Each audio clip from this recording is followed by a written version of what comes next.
Howdy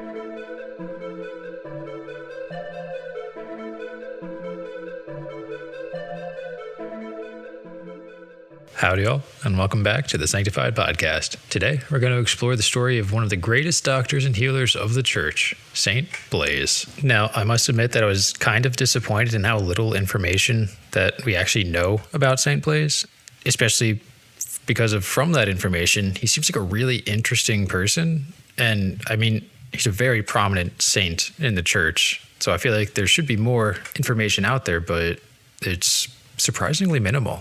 We know that St. Blaise was a doctor, and later he was the Bishop of Sebaste.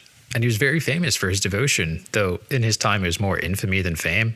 He lived around the turn of the 3rd to 4th century, so the 200s to the 300s, during the reign of Roman Emperor Diocletian, who ruled around 284 to 305, and Licinius, who ruled around 307 to 324. And both of them were strongly against Christianity, and they actively persecuted Christians. This led Blaise and countless other Christians to flee Roman civilizations to stay safe. Blaise made his home in Mount Argios and spent much of his time in a cave that he turned into just a makeshift house, basically. While in his cave home, he prayed and lived a pretty simple life. I mean, it was a cave. You can't really live too extravagantly, even if you wanted to, but he made sure that he kept it as minimal as possible. Throughout his time in the cave, wild animals would approach Blaise and sit with him while he prayed. And they just kind of wait there until he finished praying. Then he would turn to them and he'd bless them. And the animals would just kind of get up and go on their way. Like what they came for, they received. And they were happy to just go on about their day afterwards. Blaise was said to have healed many sick and injured animals during this time of his life. After all, he had been known to be a healer before he lived in the cave. Why stop being a healer while he's living in the cave? So he continued to be a healer for anyone and anything that would come to him while he lived in his cave. Even a woman once came to him and she asked for help because her son had a fishbone lodged in his throat, and it seemed as though her son's death was inevitable. Blaise prayed and placed his hand on the boy, and immediately the fishbone became dislodged and the boy was okay. But that's just one of the many people that Blaise was said to have healed throughout his life. But Blaise couldn't live in that cave forever without somebody who stood against him finding out about him. And St. Blaise was eventually found when Governor Agrelaus had sent soldiers to capture wild animals that he had planned to release on Christians to kill them just for entertainment, like in Gladiator, like in an arena. When the soldiers found Blaise, they reported it to the governor, who in turn ordered the capture of St. Blaise. Blaise peacefully came with the soldiers when they arrived to take him prisoner, though. He wasn't going to put up a fight. That wasn't his way. All throughout the journey from Mount Argios, Blaise would heal any sick person or any animal that he came across.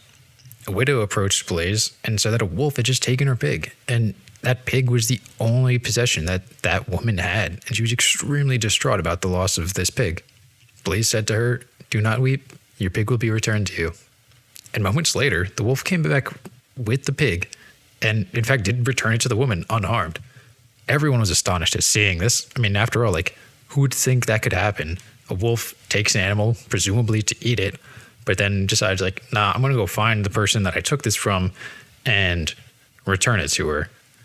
I don't know about you, but I think it's pretty wild. This woman later brought candles to Blaise in his cell after he was delivered to the governor, so that he wouldn't just be sitting in the dark while he prayed. And this may not seem like a big deal right now, but we'll circle back to this because it's kind of important. Eventually, the soldiers and Blaise arrived back to the governor's office. There, the governor greeted Blaise as a companion of the gods, to which Blaise responded, except he called the gods devils. Well, the governor wasn't too happy, as you could probably imagine, and so he beat Blaise and threw him in prison. The very next day was spent torturing Blaise, but when they took the holy man back to his cell, 7 women followed and gathered drops of blood. These women were then arrested and pressured to worship idols from the Romans. The women, quote, agreed on the condition that they needed to wash the idols first. The governor was pretty happy. These women agreed to do what he had asked, to reject their god and follow his gods. Thing is, they took these idols to a lake to wash them and just threw them into the deepest part of the lake. And you could probably guess, Agrelaus, the governor, was not too happy about that. So he made the order to torture the women, and then he had them beheaded. The next day, Blaise was brought before Agrelais, who was still demanding that Blaise convert. Blaise wouldn't waver in his faith, though, so Agrelais had his soldiers throw Blaise into a lake to drown him. Well, that didn't work. Blaise made the sign of the cross as he was being thrown in, and he was able to stand on the water as though it were solid ground. Obviously, the Romans who were trying to kill him were both surprised and ticked off that their attempt failed. Blaise, in a somewhat joking manner, suggested that the Romans pray to their gods and walk on the water to take him prisoner again. A total of 68 men attempted this. Each of them drowned when they tried. And I'm pretty sure they would sink like a rock, assuming they're wearing like all the Roman armor. They'd probably take a step and just plop all the way down to the bottom. Blaise returned to shore to a very furious Agrelais, and immediately the governor ordered the execution of Blaise.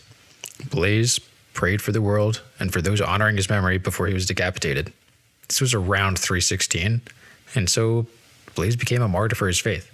His miracles and his death promised him a place in heaven, and so he is known as a saint today. Nowadays, St. Blaise is prayed to help heal people and animals, especially those suffering from throat ailments, like the little boy that he helped that had a fishbone lodged in his throat. Additionally, there's a tradition known as Candlemas that traces back to the candles the woman brought Blaise in his cell, like I mentioned earlier. In this tradition, candles are blessed and they'd be held in an X shape above someone's head or below their chin, and a prayer is said to St. Blaise to keep people healthy. This is held at the start of February each year in churches around the world, and there's even neat little candle holders, I guess you would just call them, that crisscross. So you mount the candle in them and it forms the shape of an X automatically, which just kind of shows you that it's a pretty big deal in certain places.